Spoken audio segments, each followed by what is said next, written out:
In this short video, we'll take a look at some simple strategies for incorporating the principles of universal design for learning into the design of your unit or course. My first recommendation is to provide students with a summary of the unit or course written from the perspective of the student that highlights the topics that will be covered in the course. This can be useful for communicating the key learnings that students should expect to take away from the unit and can enhance student motivation to get started. Next, I recommend developing a set of unit or course level learning objectives. These should be written from the perspective of the student. It's important to state what students will be able to say and do by the end of the unit or course, using clear and measurable action verbs. It's best to avoid verbs such as the student will know or the student will understand, because these terms are subjective and can be difficult to measure. Making your learning goals and objectives salient to the students will help students sustain effort and persistence when engaging with the course content, and will also enhance the students' capacity for monitoring their own progress as they move through the unit. Next, it's important to provide an overview to your students about how the unit will be delivered and in what mode. For example, will the unit be delivered fully online, fully on campus, or in a hybrid or blended mode? In addition, it's important to tell the students what tools and technologies will be used within the unit. So when determining the mode and methods of delivery, it's important to consider the needs of your learners and what will be possible for them. For example, what types of technologies will they need to plan for and have access to, such as the internet, specific software, or applications.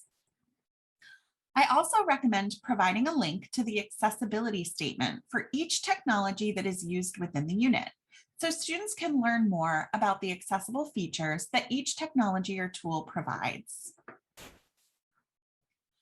Once you have developed your unit or course level learning objectives, you can design the assessment tasks for your unit.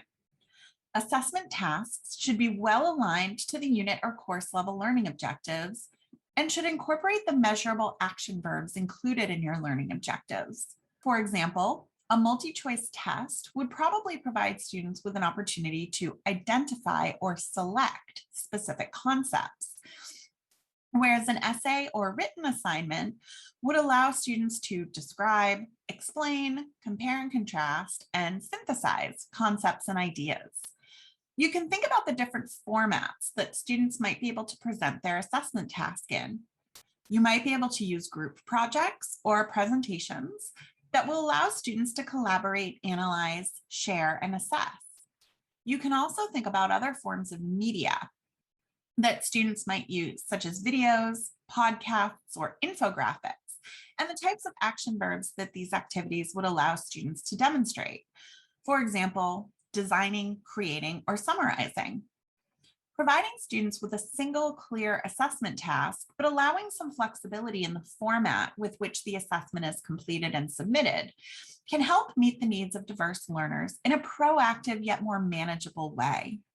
Providing some flexibility with how students complete their assessment can enhance the relevance, value, and authenticity of the task for students.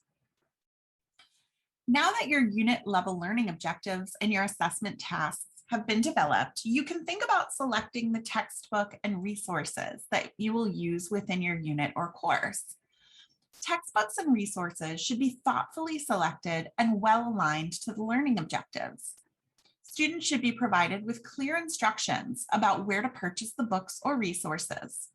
And I recommend selecting books and resources that are accessible in both hard copy and ebook format.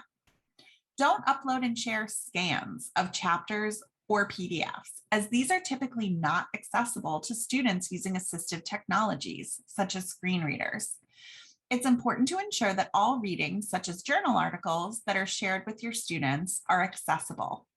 This will help optimize the degree to which students can use assistive technologies when completing your course. This video was produced for the Universal Design for Learning in Tertiary Education e-learning resource. For more information, visit www.disabilityawareness.com.au.